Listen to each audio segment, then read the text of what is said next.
Today I'll be playing another game of Chain of Command set on D-Day with the British Airborne forces moving from their landing zone towards the town of Breville. So everyone knows about the coup de main assault on Pegasus Bridge and the Airborne Bridge here, which was done by gliders, but there was also a large landing ground just over here and elsewhere east of the canals, so that airborne forces could be dropped into the area to provide a cushion against any German counterattacks. And I'm focusing on this particular area of where there was landings, gliders mostly, and I'm going to base a game attacking towards the crossroads just outside the town of Breville. Now, to do this, I'm going to be using scenario 6 from the book, which is attacking an objective, and basically the objective will be the crossroads. So the British are going to have an airborne platoon, which of course are elite troops, so that means that they will have 6 command dice. And when I use these before, that 6th dice makes a big difference to the effectiveness of the unit, the options that are available to it. And as you can see, I've got some little labels I'm going to put down on the table so I can keep track of what team's what. Don't need to use these as part of the game, I just particularly like them. So I made some extra little label bars to put down with the units, and I'm going to be using some movement bases as well, as you can see. So as well as the airborne platoon, there's also going to be some extra support. So I rolled and they're going to get 7 support dice. So what I did is I took a Vickers medium machine gun on a tripod, so that's a team of 5, and an extra mortar team because I anticipate needing to use a lot of smoke, and an adjutant to direct people onto the table so that the senior leader doesn't have to stay off table. I don't actually need a figure for that role. He's just a figure that I found, and I decided he would represent that 1 point that has been spent on him. Then for the Germans, I've gone for an infantry platoon. Now they are regulars, which means they only get 5 command dice. However, because they are a less powerful unit, I get some extra support points to make up for the fact that they're facing off against elites. So I was able to add some extra points to the scenario. So for this particular scenario, basically the defenders, in this case the Germans, have half the support points of the attackers, the British. However, when you add in some extra points for the fact that this German unit is underpowered, it means that they had a total of 10 support dice for this particular scenario versus the British 7. So for that, what I've done is I've taken another rifle squad, so that consists of a rifle team, an LMG team and its associated leader, and an MMG team, again a 5-man squad similar to the Vickers team, so they can lay down some extra heavy fire. I didn't quite have the right model. I need one that is actually belt fed, and I'm going to try and acquire that, but for the time being this will do to represent that separate MMG team. I nearly forgot, in addition to those to that extra rifle team and the MMG team, I had a couple of support points left, and so I've taken some entrenchments for up to 2 teams, which can be placed after the patrol phase. So the Germans are going to have quite a strong position, especially when we look at the map.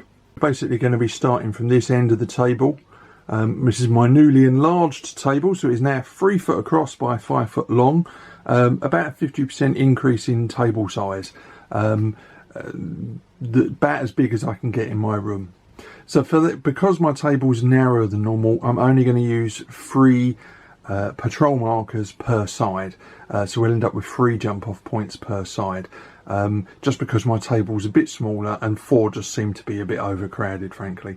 So the British will start from this line, and as you can see we've got the landing zone, so a few crashed Horsa gliders over there, and then we've got The main road currently with some refugees on it that leads up to the crossroads at Breville. Now the crossroads has already taken a bit of a bombardment, some of the buildings are destroyed, but that crossroads is vitally important. If they can get that, it can restrict the Germans' ability to move around the British landing zone. So they need to take that rather than the buildings. The crossroads is the important, that is the actual objective. And at the moment, all three patrol markers for the Germans start on that crossroads. Now in this particular scenario, you roll to see how many patrol moves the British get, or the attacking player gets before the defending player gets to go. I rolled fairly high, so the British are going to get 3 patrol moves before the Germans even get to move their markers off of that crossroads. However, because my table is smaller, I've reduced the patrol phase move, each step, to 9 inches rather than 12 inches, because you can cross this table in no time at all. So I just felt it was better. That way both sides get 9-inch moves with their patrol markers. And when they get to within 12 inches of the opposing enemy's patrol markers, that's the point at which they become locked down. So as before, I'm going to just cover what's happened in each turn rather than giving you every dice roll blow by blow account, to keep this battle report as short as possible. As I say, this is going to attempt to be within 30 minutes if at all possible. The British get to move first because they are the attacking player, and as I've already indicated, they're going to get 3 patrol moves first before the Germans can even come off of their objective marker. So I'll do that, and then we'll have a look at where everyone's ended up. So the patrol phase has been completed, and as I said earlier, the patrol markers only moved 9 inches each go, but because the British paratroopers, or British Airborne rather, had rolled high, they were able to make 3 moves before the Germans even got to go. So they got quite a long way up the table. So the Germans after sorting out the patrol phase and moving putting the jump off points, we've ended up with 3 jump off points behind the hedge here, 1 on the crossroads where they started, and 1 in the graveyard of the church. And the British have ended up with 1 basically on the edge of that wood at the side, in the other wood in the centre, that's a good position I think, and then over here behind the hedge just at the foot of that small hill. So the British have got quite a long way up the table, and we're all ready to start playing the game and placing models. So the British go first and roll their 6 command dice. They get 3 1s, a 2, a 5 and a 6. So the 6 is discounted, there's no effect. 5 wins, they get a chain of command point. And then I'm going to use the 3 1s to deploy 1 mortar team there next to the road with clear line of sight down the road towards the objective. A sniper in the woods, and another mortar team in the farmyard. Now that won't have direct line of sight, but nonetheless, that's those 3 teams. And both mortars are able to deploy and fire smoke. Now, in the case of this mortar team, it was bang on target and dropped the smoke exactly where he wanted it, just in front of the crossroads. The other mortar team, it diverted, but it landed next to the other one, so actually it couldn't have been better. So now there's smoke milling around right in front of one of the Germans' objectives, or jump off points. So hopefully that will stop that raised area being used for any deployments just yet. And the last 2 points I was able to bring a squad on, so I brought squad 1 on, and I brought them into the edge of the forest, so they're deployed there. And I'm going to put them on Overwatch. Actually no, I can't do that because I can't activate the junior leader, so all I've done is deploy. So the Germans roll their 5 command dice. I get a 5, a 4, a 2 and 2 1s. Now then, the 5 means they're going to get an extra chain of command point. Now the 4, I don't want to bring my senior leader on yet, so unfortunately that's going to go to waste because I can't do anything else with it. But what I'm going to do with the other dice is I'm going to combine a 1 and a 2 to make a 3, so I can bring a section on with its leader, and the other one will bring on a team. So what I've done is I've brought on the MMG team has come off of that objective, off that jump off marker, and he's actually going to be inside the church. He's 6 inches, managed to get him inside the church. But that's all because I want to get him up the tower, so the next move will get him up the tower. So I've just left it out there for now, but he will be eventually going up into the tower. And then I brought on a junior leader and his section, and I put the LMG team into the rubble because it's nice hard cover, and the rest of the rifle team is using one of the entrenchments that they're able to use.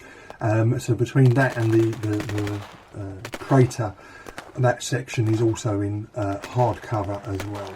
And now they're going to open fire because their leader can do just that. In fact, no, actually what I'm going to do is I'm going to put them on overwatch this turn, because I want them to fire if the enemy do anything. So the first few units are now on the table. No firing other than the mortars has taken place this turn, as both sides vie for position. Now I'm going to play a turn or two, a phase or two rather, and then tell you what's happening. Like I say, I'm not going to go through every single dice roll and every single move, otherwise this would take forever. And these are meant to be short battle reports.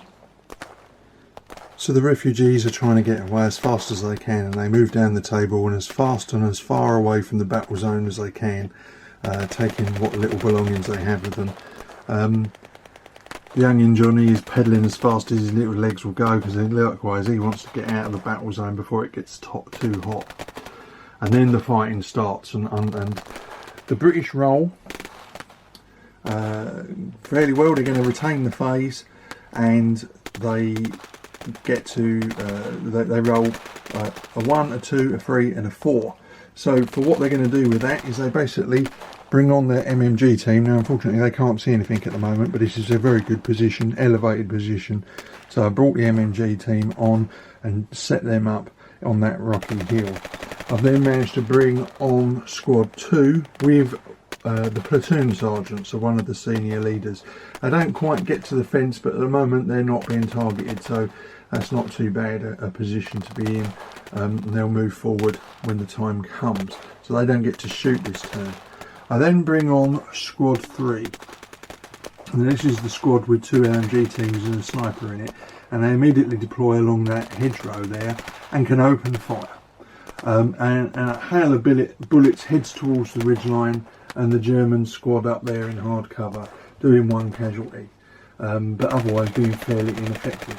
However, the firing from the squad 1 from the edge of the woods, they immediately open fire, but before they can do anything, this unit activates on overwatch, managing to kill 2 riflemen in the British section.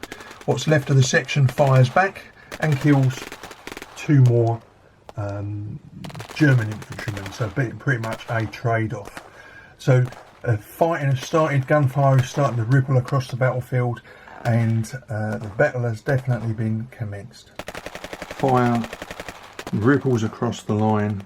This unit moves up to the front line, takes up position behind that in that heavy cover, expecting that the Germans will deploy. If they'd have tried to go further, they'd have ended up being caught in the open, so they decided this was as good a position as any. The LMG teams from squad 3 continue to pour fire on the ridge line, and their leader focuses their fire on the enemy LMG team, causing 2 casualties, which is bringing the effectiveness of that gun down. Meanwhile, there's a firefight developing between the squad 1 in the woods and the German squad 1, which is getting whittled down and taking points of shock. So when the Germans finally got a turn, because the British retained the phase 3 times, when the Germans finally got to go, they finally got to move their their medium machine gun up into the tower. I've left the associated figures down the bottom here because it would be easier to take those casualties off. But the gun is up there in a really good position. He immediately opens fire and does absolutely 0 casualties, but then he was firing at half effect because he was climbing the tower.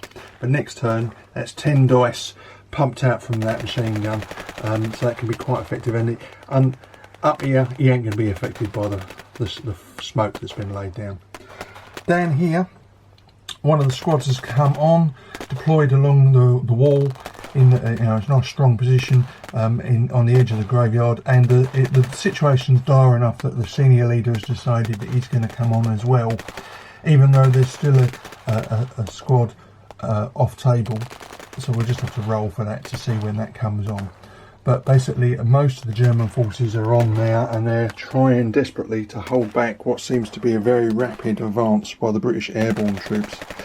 Now at the moment I've got all of these team markers on. I'm going to take them off now. I'll leave the squad numbering on just so I can remember which squad casualties got to come off, but I'll take some of the other markers off. But I quite like them. They look pretty cool, but they're getting in the way, so I'm going to take them off now. So the British roll, the 6 doesn't count or anything, the 5 increases the chain of command dice by 1. I've just raised it to 5, and then they've got some other dice there. So what I've decided to do is the MMG team opens fire down on that team and does 0 damage. Despite opening up with 10 dice, it managed to hit nothing. However, thankfully that was made up for when I activated this section, and they opened up and were extremely effective, causing some casualties and several points of shock, and reducing the MG42 team down to 1 man. So that will reduce that effectiveness of that unit enormously. Over on this side, this team decided that it wasn't going to become target practice for the enemy now that the Germans have got 2 units overlooking its position. So it decided to pull back into the woods where it can't be seen. So they have effectively moved back 6 inches, actually a little bit further than where I put the bases, but they had enough movement to get back. So I'm treating them as in the woods. So that means they can't be targeted, and it gives the leader there a chance to remove some of the shock. And then in the centre, Squad 3 has continued to pour fire up onto the top of the hill, targeting that German squad that was in the ruins there, finishing off the LMG team and doing more shock to the point where that unit is now pinned. So now it's chance for the Germans to roll, and we'll see if they can respond to this. So the fighting has continued. Firefight all the way around. German squad number 2 has taken some significant casualties and lost its light machine gun, but the Germans have managed to bring up their 4th squad and put that into the ruins, so they're in hard terrain. The British central section, the squad 3, has continued to fire but not been very effective, it has to be said. They scored 0 hits on the enemy, and one of the senior leaders for the Paras came on and activated the medium machine gun, who managed to do 3 points of shock on the MMG up in the tower. So I'm putting the extra casualties and shot markers down the bottom there. So lots of firing but not a lot of casualties this phase, or these couple of phases, but both units are sort of probing each other. It's clear that the Germans have got a very strong position. So a new phase and the British airborne roll. Now they get 3 5, so that means they've got a full chain of command dice and an extra couple of points on another dice. I could have done with some 1s there to activate some of my teams, but there you go. So the senior leader can go, and I decided that of the 2 senior leaders, I wasn't going to use this team's senior leader. I was going to use the senior leader up here to activate the MMG team, and they've opened fire this time on the Germans from squad 2 over here. From the MMG's position, if you look down the table, they've got a clear line of sight on that unit, and they do quite a lot of damage. They managed to kill off 2 men and do a point of shock on that team. So that team is now, that section is now pinned, and very close to being broken, I think. Then for my other dice, I could only activate a section rather than a leader, so I activated that section and I opened up full power on that building. I was originally considering laying down covering fire, but I decided it was worth the risk, and it was worth it. I managed to kill 3 enemy troopers, so that's reduced the effectiveness of that team quite a bit there. Well, a significant amount, not to be overlooked, I think. So the German roll, they get another chain of command point, which is inching them towards the point at which they can end the turn and remove that smoke. And then they get a 1 and 2 3s. Now, what I decided to do is take the opportunity this turn, or this phase, to move some units around a little bit. So first things first, the MMG up in the church tower opens fire on the British squad 3. Unfortunately, only manages to do a point of shock because of the range, but nonetheless they've opened fire. And in the meantime, the squad inside the buildings there decides to move some of its troops into this building, the other side of the road, because they're looking at this flank over here and thinking, crikey, that's weak. And then what's left of squad 1 that was in that dugout there has managed to move all the way inside the wall part of the churchyard, overlooking the objective, because we're fully expecting some sort of assault round the flank here now that our squad 2 is rapidly crumbling.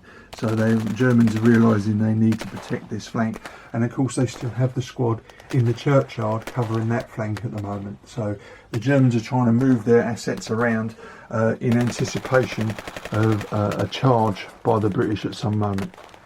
So the British roll their command dice again, and yet again no more 1s. But a lot of 4s. So first thing I do, I use a 4 to activate the senior leader that was over here with the MMG team. He orders them to open fire on German squad 2 that was over on the flank of the German position, causing another point of shock. He then uses his remaining command initiatives to leave that team behind. He's going to go and try and join one of the other squads in the centre. So he off he trots as fast as he can, saying hello to the young and Johnny on his way, and he's basically heading over towards the team in the centre. Then with my other 4, I use this senior leader and activate this section, and they basically pour fire across the field into what's left of the German squad 2, killing both of the men in that team, both of the rest of the team, or basically the last men in that section, and wounding the leader. Now at this point I thought, right, I'd better roll on the bad things happen table, and suddenly realised that I hadn't done it at all for the Germans, and there's been multiple opportunities to do so. So let's scoot over to look at the casualties. Basically the Germans have now lost 2 LMG teams and a further rifle team, so making that the whole section, and a leader has been wounded. So there's multiple rolls to be had now to work out how many morale should have come off as the game was playing along. So apologies there, I forgot to do my bad things happen roll. I was so wrapped up in what the action and what was going on. Okay, multiple rolls on that bad things happen table. The reason being is earlier on the senior leader was wounded, so that's 1 roll. Then the junior leader from section 2 has now been wounded, so that's another roll. I've lost 2 LMG teams because they were targeted and wiped out, so that's 2 more rolls on the bad things happen table. And finally section 2 has effectively been wiped out, so that's another roll. So fortunately the Germans rolled low all the time, but they still managed to lose a total of 5 points, so they're now down in quite a bad shape. Should have noticed that I hadn't been doing that, but there you go, that's how these things go when you're trying to concentrate on everything at the same time. So the Germans have lost quite a lot of false morale and are starting to look a little bit shaky. And of course another effect of being dropped down to a false morale of 4 is they now lose a command dice. So they're now only going to be rolling 4 from now on. So to continue on with the remainder of the British phase, that 4 can't be used because I've run out of senior leaders, and now I'm going to activate a section leader, and actually I can't because my section leader for squad 3 has actually been wounded, so he can't do anything at the moment, so I can just activate 2 sections. So the only other section that is able to see the enemy is squad 3 here in the centre, so they're going to continue to fire on the LMG team from German squad 4, which is currently in the ruins, hoping that they can either cause some shock or even better if they can knock a man off, but it is a hard task because they're in hard cover. So the LMGs from Squad 3 open fire. They fire at a -1 because they're under covering fire. But they still manage to do 1 kill, so it reduces the German LMG team to 1 man. So that will reduce its effectiveness. So that's a very good result, really. The Germans roll their remaining 4 command dice, and first thing they do is the junior leader that was here, who survived when the rest of his section was destroyed, he's moved up to the top of there to join those other troops in that building. He weren't going to wait around to get charged on his own. And then the senior leader is going to activate, and in an act of desperation, because basically the Germans are going to lose this game the way it's going, is he orders them out of the churchyard. So we'll whiz over to here. They were in the churchyard, and he orders them out, and they charge down the hill. And although I've put them in the field, they are just the other side of that hedgerow at the moment. Basically, he's going to try and charge the British that are inside that forest while they're not being fired on. They're not going to be hit from that position, except perhaps by the British MMG if it gets to activate. There's a possibility here that they might be able to win a melee and turn the game around for themselves. Right, the British roll their command dice. So I get an extra couple of chain of command points. So building them up there. And then I decide to do something really nasty, frankly. I use one of my junior leaders for Squad 1 over here in the woods, and I put them onto Overwatch because they suddenly realise that they might get attacked. So they're basically going to get ready. If the Germans charge into them, they'll get a chance to shoot because they can interrupt the enemy's turn. So they're on Overwatch, and that's that command, that's that dice. And then with the 1, I activate a sniper at long last. So this sniper takes a pot shot at the LMG team that's in there. And they hit and they kill. So I remove that. So that's another team gone from the Germans. So another bad things happen roll. Actually, no, tell a lie. I am forgetting to roll to see if the leader was hit. Was the leader hit? No, it wasn't. So it was the LMG team. So yes, a bad things happen roll. So I'm going to roll to see what the effect is. A 5.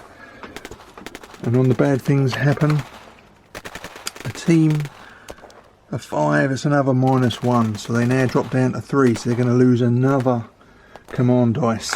So the Germans are in a really bad way now. And then I still have another junior leader, and I'm going to activate this section, and they're going to move forward as fast as they can.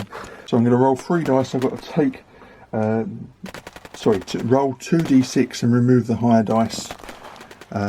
So basically they're just going to get to cross that fence line, but they are still shielded by the fog, by the smoke that they've laid down earlier.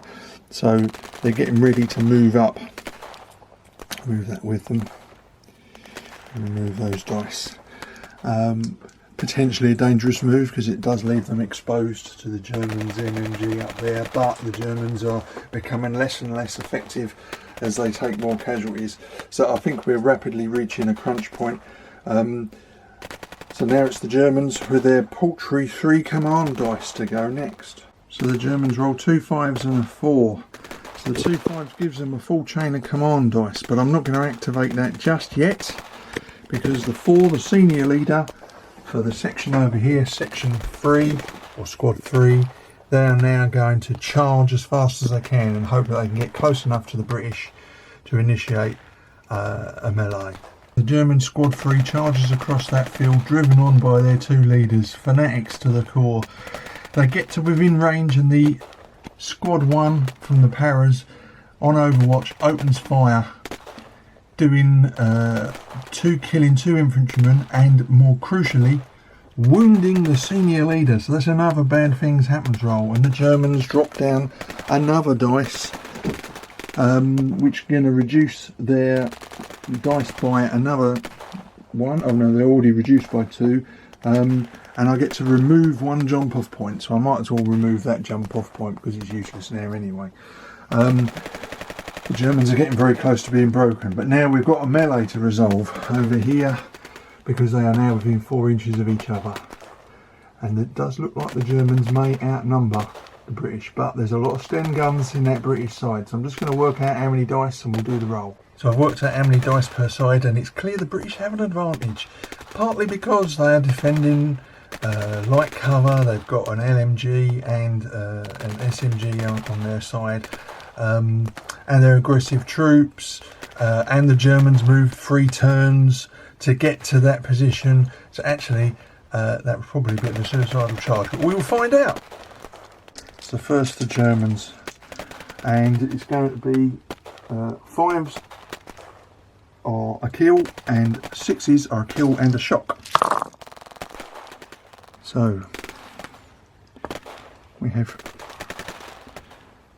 a 5 and 3, so it's 4 men and British killed and 3 shock.